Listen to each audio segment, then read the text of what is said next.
अब जैसा कि हम देख सकते हैं कि इस फिल्म में फैंटेसी एलिमेंट है, बट व्हाट इफ वो सिर्फ एक फ्लूक हो, लाइक ये सॉर्सरर या फिर ऐसे कोई पावर्स ये सब कुछ एग्जिस्ट ही नहीं करती, बल्कि यहाँ पर खेल ही कुछ और चल रहा हो कि ये जो आरती का कैरेक्टर है ये सिर्फ और सिर्फ चियान विक्रम की इमेजिनेशन हो सकती है। माइट भी ये उसकी दूसरी पर्सनालिटी हो, यहाँ पर कोई स्प्लिट पर्सनालिटी वाला केस हो सकता है। ये पॉसिबल है क्योंकि यहाँ इस सीन ओके भाई लोग तो यही सोच रहे होगे ना, चश्मा लगा के हीरो बन रहा है, लेकिन ऐसा कुछ भी नहीं है। अब जिन्होंने मेरी कम्युनिटी पोस्ट देखी हुई है उनको पता है कि मेरी आंखों में एक बहुत ही मेजर इशू हो गया था, जिसकी वजह से मैं वीडियोस भी नहीं बना पा रहा था। बट एज ऑफ नाउ सब ठीक है एंड मैं तहे दिल से शुक्रिया अदा करना चाहूंगा तुम सबकी विशेष के लिए। शायद उसी वजह से मैं इतनी जल्दी ठीक हो पाया। रही बात चश्मे की, तो डॉक्टर ने बिल्कुल डायरेक्ट लाइट अवॉइड करने को कहा है, तो इसी वजह से पहना हुआ है। अब बढ़ते हैं वीडियो के मेन मुद्दे की तरफ, जो कि है थंगलान का ट्रेलर, जो बिल्कुल हवा हो गया था अराउंड 8 महीने पहले एक टीजर देकर, लेकिन आखिरकार हमें एक ट्रेलर देखने को मिला इस वेडनेसडे को। तो थंगलान एक पीरियड ड्रामा फिल्म है जो कि ब्रिटिश पीरियड के दौरान सेट है एंड चियान विक्रम हमको इसमें एक फियर्स ट्राइबल लीडर का रोल प्ले करते हुए दिख रहे हैं। 2 मिनट 9 सेकंड के इस ट्रेलर ने काफी कुछ अनपैक किया है हमारे सामने। मोस्ट इंपॉर्टेंटली जो फैंटेसी एलिमेंट है इस फिल्म का, वो मैं बिल्कुल भी एक्सपेक्ट नहीं कर रहा था, बट उसके अलावा और भी बहुत कुछ है बात करने को। सब कुछ बात करेंगे इस ट्रेलर ब्रेकडाउन में,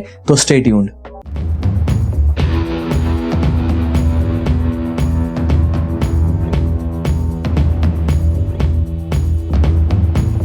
तो ब्रेकडाउन की तरफ बढ़ने से पहले जानते हैं उस हिस्ट्री के बारे में जिसके ऊपर थंगलान बेस्ड है, जिसको जानने के बाद तुम्हें ट्रेलर में हो रही काफी सारी चीजों का कॉन्टेक्स्ट मिल जाएगा। जैसे मैंने कहा ये फिल्म बेस्ड है हमारी एक्चुअल इंडियन हिस्ट्री पर, जो कि डेट बैक करती है प्री इंडिपेंडेंस एरा में, जहां KGF यानी कि कोलार गोल्ड फील्ड्स में होने वाली एक असली कहानी को ये फिल्म हमारे सामने पेश करती है। अब थंगलान जो वर्ड है उसका मतलब होता है सन ऑफ गोल्ड, ऑल्दो इसका मीनिंग लीडर, गार्डियन और वॉरियर भी कहा जाता है। अब ये जो नाम है ये मेकर्स ने specifically census of British India से लिया था, जो कि ब्रिटिश इंडियन गवर्नमेंट ने 1981 में रिलीज किया था। कहा जाता है कि सेंसस में एक परैयर कम्युनिटी के बारे में बात करी गई थी, जो कि 84 डिवीजन्स में बटी हुई थी। अब परैयर जो है वो एक कास्ट बेस्ड ट्राइबल कम्युनिटी है, जो कि तमिलनाडु, आंध्र प्रदेश और श्रीलंका में पाई जाती है एंड ये सारे के सारे लो कास्ट को बिलोंग करते हैं। अब ये जो 84 डिवीजन्स थे इस ट्राइबल कम्युनिटी के, उनके हर एक डिवीजन को एक नाम दिया गया था, जो कि उनके ऑक्यूपेशन या फिर जो वो काम करते थे उसके बेसिस पर था। जैसे कि वलंगाई परैयर जो कि एग्रीकल्चर का काम करते थे, या फिर इडंगाई परैयर जो कि मैन्युफैक्चरिंग का काम करते थे। उसी तरह से इन 84 डिवीजन्स में जो 59th डिवीजन था उनका नाम था थंगलान परैयर एंड उनको ये नाम इसलिए दिया गया था बिकॉज वो कोलार गोल्ड फील्ड्स में गोल्ड माइनिंग करते थे। सन 1880 में ब्रिटिश गवर्नमेंट ने KGF पे अपना कब्जा जमाना शुरू कर दिया था और वो मद्रास और ऐसी बहुत सी जगहों से वर्कर्स को लेके आते थे, लेकिन साथ ही साथ KGF के आसपास जो ट्राइबल कम्युनिटीज बसी हुई थी जिसमें परैयर्स भी शामिल थे, उनको भी ब्रिटिशर्स KGF में गोल्ड माइनिंग के लिए लेके आते थे, उनसे एक बेटर लाइफ का झूठा वादा करके, क्योंकि वहां के जो लोकल परैयर्स थे उनको इस एरिया में गोल्ड कहाँ है इस बात की बहुत अच्छी नॉलेज थी, जो कि ब्रिटिश के बहुत एडवांटेज में थी। जहाँ ऑब्वियसली इन ट्राइब्स को सालों तक एक्सप्लॉइट किया गया, उनके वेजेस कम थे, उन्हें खाने पीने को ठीक से नहीं मिलता था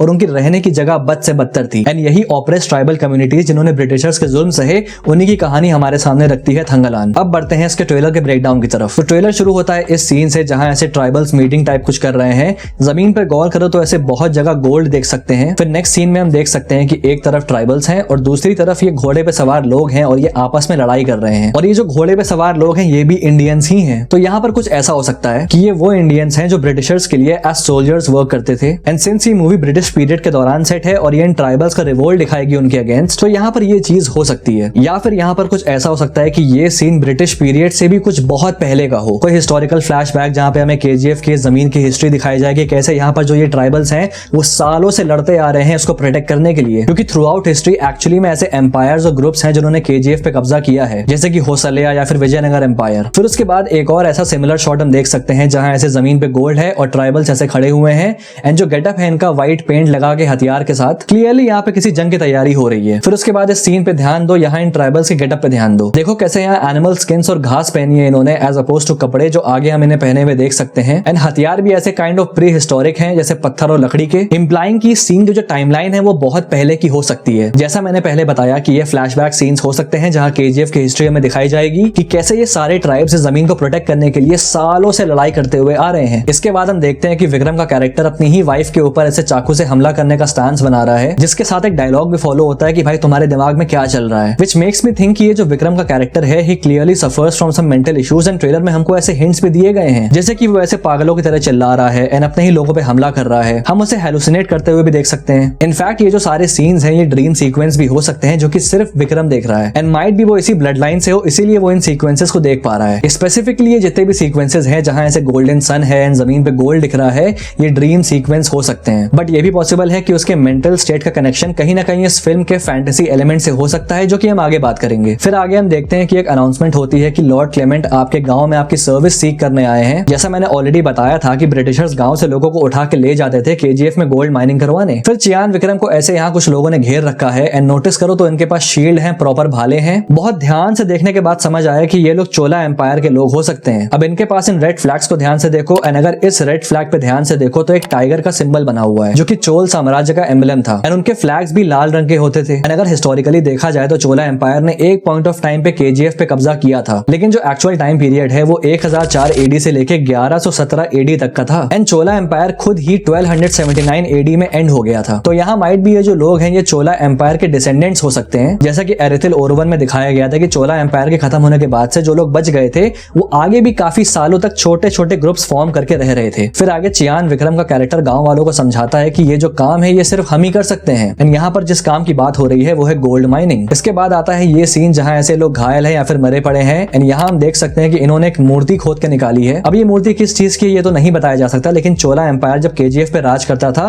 तो उस टाइम पे काफी मूर्तियां और स्क्रिप्चर्स बने थे, तो ये उनमें से कुछ एक हो सकता है। फिर नेक्स्ट सीन में हम देखते हैं कि कैसे ये ट्राइबल डिटेक्ट कर लेता है कि गोल्ड इधर ही है, क्योंकि ऑफ कोर्स वहां के जो लोकल्स हैं उनको बहुत अच्छा खासा आइडिया है कि गोल्ड कहाँ कहाँ मिल सकता है। फिर नेक्स्ट सीन में हम फिर से ये चोला एम्पायर के लोगों को देख सकते हैं एंड देखो यहाँ वो ऐसे नदी के पानी को छान के गोल्ड को निकाल रहे हैं। इंटरेस्टिंग चीज ये है कि ये एक्चुअली में एक मेथड है जो कि केजीएफ के आसपास रहने वाले लोग इस्तेमाल करते थे, जहां पर वो ग्रेविटी सेपरेशन का इस्तेमाल करके जो पानी में से रेसिड्यू आता था उसमें से गोल्ड के पार्टिकल्स को निकालते थे। फिर नेक्स्ट सीन में हम देख सकते हैं कि गोल्ड माइनिंग चालू हो चुकी है एंड यहाँ दोबारा से देखो तो एक प्रॉपर अपैरेटस सेटअप करके रखा हुआ है एंड इसमें वही ग्रेविटी सेपरेशन वाला मेथड होता है। फिर आगे सीन में एक नरेशन होता है जहां ये आदमी कहता है कि यहाँ गोल्ड ढूंढने का मतलब है अपनी मौत ढूंढना एंड हम आगे देख भी सकते हैं कि कैसे प्रॉब्लम्स क्रिएट होना शुरू हो जाती हैं वर्कर्स के लिए। एंड फिर हमको मालूम चलता है कि यहाँ पर एक सॉर्सरर का लेजेंड है जिसके पास डेडली पावर्स हैं एंड ये सारा डिस्ट्रक्शन और मौतें उसी की वजह से हो रही हैं। एंड फिर चियान विक्रम का जो कैरेक्टर है वो रिवील करता है कि वो एक फीमेल सॉर्सरर है आरती नाम से, जिसके बाद we get a look at Aarti played by Malavika Mohanan. But फिर आगे चियान विक्रम के कैरेक्टर की जो वाइफ है वो कहती है कि ये तो सिर्फ एक कहानी है ना, एंड फिर आरती खुद कहती है कि नहीं ये सच है। अब सबसे पहले ये दोनों सीन्स को देखो तो समझ आएगा कि ये दोनों सीन सेम है एंड यहाँ पर आरती के ऊपर ऐसे ये शेकिंग इफेक्ट को देखो